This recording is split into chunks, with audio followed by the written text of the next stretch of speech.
આજે આપણા દીકરા દીકરીઓને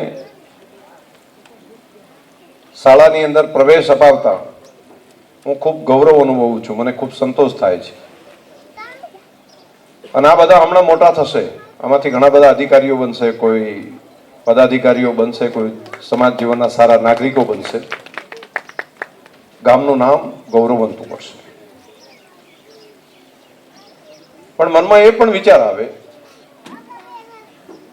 કે મુખ્યમંત્રી તરીકે મોદી સાહેબ હતા ને એમણે વિચાર્યું કે મારા રાજ્યની 50% સંખ્યા તો હજુ નિશાળમાં દાખલ થતી નથી, એ શાળાનો ઓરડો જોતી નથી, શાળાનું બારણું ની અંદર પગ મૂકતી નથી, તો પછી મારું રાજ્ય કઈ રીતે આગળ આવશે?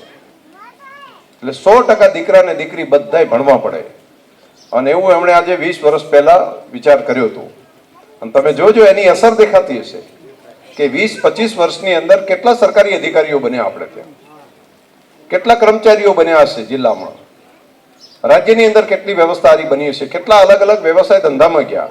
હું વિચારું છું કે આવું જો 50 વર્ષ પહેલા કોઈ મુખ્યમંત્રીએ વિચાર કર્યો હોત તો અખાબા આમાં કઈ મગજ ઓછા છે? બધાના મગજ તો ઘણા છે.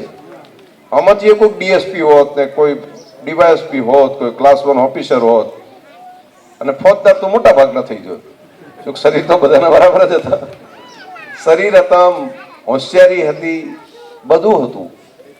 બહેનો પણ અત્યારે બેઠા છે, એમાંથી ઘણા બધા ટીડીઓ કોઈ બની ગયા હોત, કોઈ એમાંથી શિક્ષક બન્યા હોત, કોઈ તલાટી હોત, કોઈ ઓફિસર બની ગયા હોત, અલગ અલગ બની શકો. મગજ કઈ આપણા નાના છે ઓછા છે એવું નહીં, મગજ તો છે પણ મોકો નતો. તો 50 વર્ષ પહેલા એ મોકો ન મળ્યો,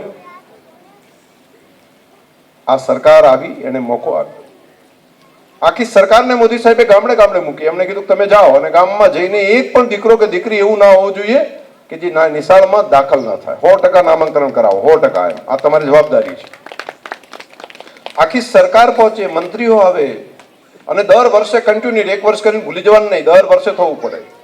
અને શાળા પ્રવેશ ઉત્સવ અને નિશાળમાં દાખલ થયા છે તો પછી વચ્ચે ઉઠી જાય એવું નહીં. એની પાછળ વોચિંગ માટે જિલ્લા પ્રાથમિક શિક્ષણાધિકારીની આખી ટીમ લાગેલી હોય અને શિક્ષક મિત્રો પણ સતત સજાગ થઈને કોણ ડ્રોપ આઉટ થાય છે એને ફરી પાછું નિશાળે કઈ રીતે લાવવું, દાખલ કઈ રીતે કરવું, આ કામ કર્યું.